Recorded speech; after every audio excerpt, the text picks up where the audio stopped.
Hello and welcome. So what is Harvest Heaven? Well, Harvest Heaven is just what Jagex decided to call their high-level farming update, meant to just fill gaps in farming, where after a certain level, many farming patches had nothing left to offer. It just stopped at like level 50ish. So with this update, it's just meant to fill the gaps. So they've introduced 10 new seeds, which for the most part just offer an alternative to what we already can get. There are plants that give resources, then there are plants that give XP in a certain skill like Strength XP, Agility XP, Thieving XP, and Defense XP. I'll list the specifics in the description. So this doesn't give that much XP, so this will be kind of like a niche thing where if you like happen to be farming and need XP in a related skill, maybe this could be worth considering. Then there are plants that give resources like Snape Grass, Toad Legs for summoning, Potato Cacti for herb lore, Ruby Harvest for summoning, which I think that makes the forge regents. Then the last two seeds are the more interesting seeds, as first there is the Wishing Well Bush seed, and the thing that makes this interesting is that it's a money sink. It'll ask for a certain amount of cash based on your skill total, and in return it'll give you certain items. So cash is leaving the game, although in return it's generating items, so I kind of have a mixed feeling if this is good or bad, but it's more of a gamble. You have a chance to make money, but you can also lose money. But in this case, I ended up losing around 200k, and probably actually more than that because the price of the items I get are probably going to drop.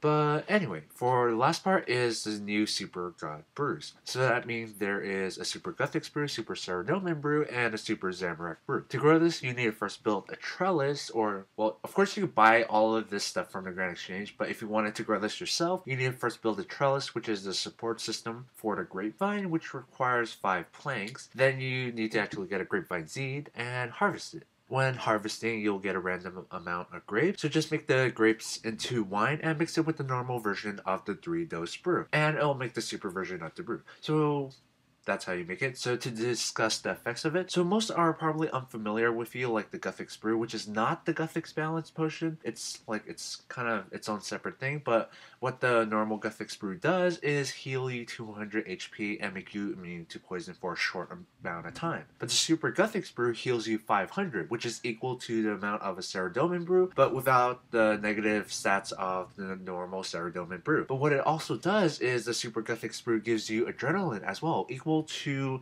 the same as an Adrenaline Potion. So the Super Guthix Brew is a mix between an Adrenaline Pot, a Saradomin Brew without the negative stats, and a short anti-poison potion. Not to mention the fact that this is tradable, whereas the Adrenaline Potion is not tradable. So because the Super Guthix Brew have the stats of Adrenaline Pot, it also has the same restriction, which is you can only sip it once every 2 minutes. So for the Super Saradomin Brew, aside from the slight boost in stats, which really isn't that much compared to the normal version, the normal version heals 500 HP, whereas the Super version heals a flat 800 HP. So with this, in a 6-dose flask, that's 4800 per inventory, compared to like a 1860 heal from a Rocktail. But then of course there's still the thing where a brew flask is 6 sips, whereas a Rocktail is instantly. So this is gonna make brews worth considering. So the last potion is the Super Zamorak Potion, which takes a percentage of your current HP, lowers your defense, but increases your offensive stats. The normal version only boosts your attack and strength, whereas the super version boosts your attack, strength, range, and mage, equal to a super pot all-in-one tradable potion.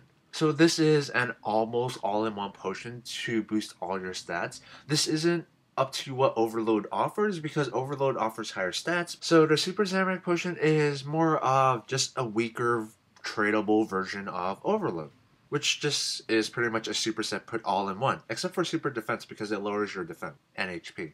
So oddly enough, there is actually a place for these potions in the current combat system that we have. Like the Super Guthix Potion is a tradable Adrenaline Pot that offers the same HP heal as a Saradomin Brew, but without the negative side effects, as well as offering immunity to poison. The Super Saradomin Brew offers 800 heal per sip compared to the normal version that heals only 500, which is a lot more compared to before, and really worthwhile for people who, especially worthwhile for people who have access to Overload. And the Super Zamorak Potion is a tradable all-in-one offensive super pot, which boosts your attack, strength, range, and mage, but lowering your defense and HP, but it all only takes up 1 inventory slot, and you don't have to bring like 4 separate potions. So what do you guys think about this update? Tell me in the comment section below. As always, thank you very much for watching, and have a nice day.